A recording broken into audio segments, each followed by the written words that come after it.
vợ, còn đối với nam là từ 20 tuổi trở lên. Đấy, còn nếu mà các em mà lấy trước cái tuổi đấy thì là các em là sẽ là tảo hôn. Đấy. Và hôn nhân cận huyết thống thì các em có đã nghe thấy hôn nhân cận huyết thống chưa? Rồi, nó ảnh hưởng rất là hệ lụy về con cái và giống nòi và bản thân của mình, rất là hậu quả xấu, đúng không? Thế thì trên thực tế các em thấy đấy, cái hôn nhân cận huyết thống tức là anh em lấy nhau đấy, tức là cùng dòng máu. Đấy, cùng dòng máu là lấy nhau gọi là cận huyết thống. Đấy, theo cái cận huyết thống này nếu mà phải là qua 3 trực hệ, tức là qua 3 đời đấy thì mới được lấy nhau, còn trong cái phạm vi 3 đời thì không được lấy nhau. Đấy, còn hậu quả của nó như thế nào thì tí nữa tôi sẽ nói cho các bạn biết. Đấy là thứ nhất là theo các em, nguyên nhân của các em là tảo hôn đấy thì do các em là đang tuổi ăn tuổi học. Bây giờ là các em không biết là có kiến thức về trong người, đấy, về cái tảo hôn và hôn nhân hệ thống nó sẽ ảnh hưởng như thế nào. Đấy, nguyên nhân là thứ nhất là do các em là chắc cũng chưa lần nào được tuyên truyền thế này, thì chắc đợt trước cũng có một lần, đúng không? Chắc các em còn nhớ, đúng không? Vấn đề tảo hôn đấy. Đấy thì cái chỗ này các em phải nhớ. Tôi sẽ nói qua về cái hậu quả, tức là về cái tác hại của vấn đề tảo hôn. Đấy. Thứ nhất là đầu tiên là sẽ ảnh hưởng đối với trực tiếp đối với bản thân mình ấy, đúng không? Đấy, bây giờ như các em mà lấy vợ lấy chồng sớm mà yêu sớm thì chắc chắn là các em về con đường học tập thì sẽ không được theo học đến nơi đến chốn. Đấy, chắc một số em chỉ học đến giỏi lớp 10, lớp 11, 12 xong bắt đầu để nghỉ học là về lấy vợ lấy chồng. Đấy, nếu mà mình đã không học thì chắc chắn là các em sẽ thiệt thòi rất nhiều, đúng không? Người không có học mà người có học thì chắc các em cũng đã từng biết rồi. Đấy, nhìn là biết, đúng không? Ai có học thì khác hẳn luôn, còn như người nào không học thì chắc chắn là không biết. Mà về cái thiệt thòi sau này vừa bản thân, vừa gia đình, vừa con cái của các em thì mai kia nó sẽ ảnh hưởng rất là nhiều. Đấy. Còn đối với sức khỏe đấy, tảo hôn thì cũng ảnh hưởng rất nhiều đối với sức khỏe, nhất là bà mẹ và trẻ em. Đấy, nhất là phụ nữ mà đã tảo hôn thì mình chưa đủ tuổi, tức là tâm sinh lý của các em là chưa đủ tuổi để sinh con. Đấy, mà các em mà có con trước thì chắc chắn là sinh ra cái đứa con nó sẽ bị ảnh hưởng cả về thể chất này, về chiều cao cân nặng con người và trí tuệ. Đấy, thì các em sẽ không được hoàn hảo như những người đủ tuổi. Đấy, mà trên thực tế mình cũng đã nhìn thấy đấy, những cái cặp vợ chồng nào mà trẻ trẻ đấy mà lấy nhau ấy, thấy là chưa gì là 16, 17 tuổi nhưng mà hai bên thì có hẳn 2 con, vừa đi làm vừa ở nhà việc này việc kia, xong là thời gian để chăm sóc con cái thì không có. Đấy thì các em cũng phải suy ngẫm.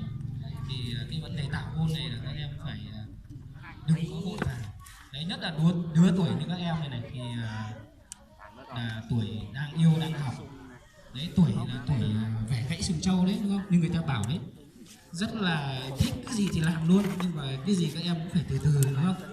Cũng phải từ từ. Mà có yêu nhau lắm thì cũng phải thôi anh ơi, thì cũng để em học hết 12 đã, rồi mối tình này thì mình cứ để chờ đã, không phải lo nghĩ gì đâu, đúng không?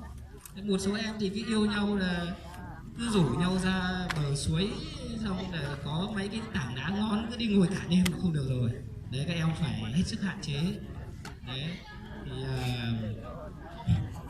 trên thực tế đây thì tôi thấy các em ấy, vấn đề lấy vợ lấy chồng thì rất là nhanh. Đấy, Đấy sớm quá vừa mới thấy lớn lên mới học lớp 10 thì thế là đã yêu rồi, thế thì không được rồi. Đấy ảnh hưởng lắm, các em cũng phải. Đấy thì là thứ cái đấy ảnh hưởng về sức khỏe đấy, đấy cũng như cái vừa nãy cũng đã được nghe đấy, là ảnh hưởng trực tiếp về bà mẹ đấy và con cái và tương lai chất lượng giống nòi. Thì chắc chắn những cái cặp tảo hôn này thì về cái chiều cao cân nặng thì chắc cũng không được giống như người ta được đấy.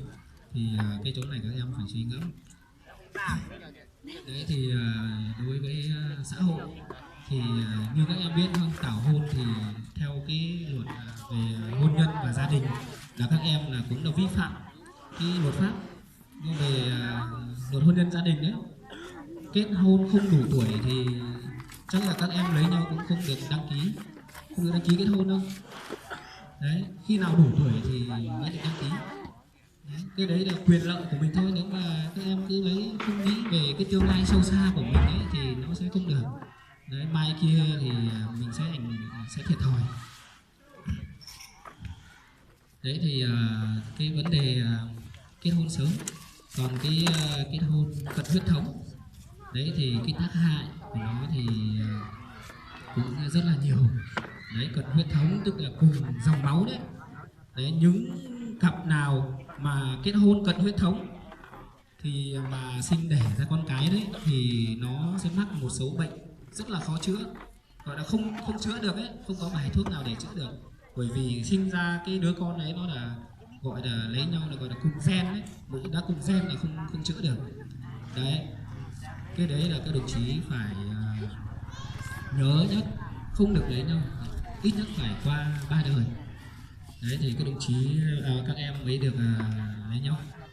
Đấy, còn các bệnh không thể chữa được đấy thì theo bên y học ấy thì có 3-4 loại bệnh là một khi đã mắc cái bệnh này thì không thể chữa được. Đấy, thứ nhất là cái bệnh tan máu bẩm sinh. Cái bệnh này không biết các em có biết không, bệnh tan máu bẩm sinh ấy. Đấy, thứ hai là cái bệnh bạch tạng. Đấy, bệnh bạch tạng này, bệnh da bảy nến này. Đấy, những cái bệnh này là một khi đã mắc là rất là khó chữa, bởi vì nó là nếu mà dính vào cái cận huyết thống này là không thể chữa được. Đấy, bởi vì nó là cùng gen. Đấy là cái hậu quả của nó thì cũng đem lại rất là buồn. Đấy thì cái vấn đề về tảo hôn và huyết nhân kết hôn cận huyết thống thì theo các em bây giờ tôi cũng nói qua cái chỗ vấn đề tảo hôn thì bình thường thì như các em biết cùng lứa cùng bạn bè của mình ấy, có em nào đã bỏ học đi lấy chồng lấy vợ chưa? Có. Thế ý định bây giờ còn em nào nữa sắp bỏ nào, sắp lấy vợ nào? Nhất là các bạn nam nhá, các bạn nam là toàn đi rủ bạn gái thôi nhá. Đấy, xem bạn nam nào muốn có ý tưởng muốn lấy vợ sớm nào. Còn các bạn gái thì nếu mà các anh không đến thì chắc cũng chưa, đúng không? Chủ yếu là các anh con trai ấy